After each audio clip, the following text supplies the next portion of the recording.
कोठडीत महिलेशी गैरवर्तन एएसआय राजेश जाधव यांच्यावर गुन्हा तात्काळ निलंबन.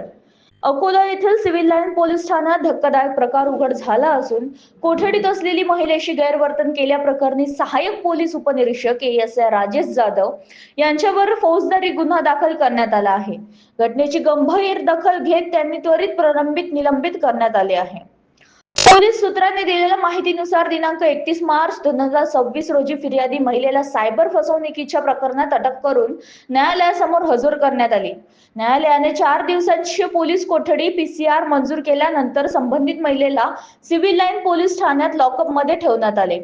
सायंकाळच्या सुमारास लॉकअप गार्ड ड्युटीवर असलेल्या एएसआय राजेश जाधव यांनी महिलेशी अश्लील व लैंगिक स्वरूपाची टिप्पणी केल्याचे आरोप आहे. याशिवाय त्यांनी पीडितेला प्रलोभन दाखवत तिच्या मुलीला पाठवण्याची मागणी केली व शारीरिक संबंधासाठी पैशाची ऑफर दिल्याचे गंभीर आरोप फिर्यादीने केला आहे. ही बाब तपासी अधिकारी पीआय अनिल जुमडे यांच्या निर्देशनास येताच त्यांनी तात्काळ वरिष्ठ अधिकाऱ्यांना माहिती दिली. त्यानुसार फिर्यादीच्या तक्रारीवर सिव्हिल लाईन पोलीस ठाण्यात क्रमांक 418/2026 अंतर्गत भारतीय न्याय संहिता BNS कलम 75(1), 75(2), 75(3), 351(2), 351(3) नुसार गुन्हा नोंदवण्यात आला आहे.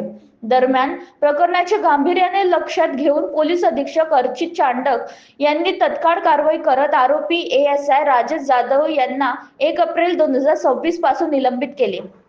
त्यांच्या विरुद्ध विभागीय चौकशीही सुरू करण्यात आली आहे. पोलीस दलातील जबाबदार पदांवर असताना केलेले हे कृत्य अत्यंत गंभीर आणि शिस्तभंगाचे मानले जात असून त्यामुळे पोलीस प्रशासनाची प्रतिमा मलिन झाल्याची भावना व्यक्त होत आहे. या प्रकरणातून महिला सुरक्षेच्या दृष्टीने पोलीस यंत्रणेवरही प्रश्नचिन्ह उपस्थित झाले आहे. दरम्यान महिला संबंधित प्रकारामुळे कोणतीही प्रकारची गैरवर्तन सहन केली जाणार नाही असा कडक इशारा वरिष्ठांकडून देण्यात आला आहे.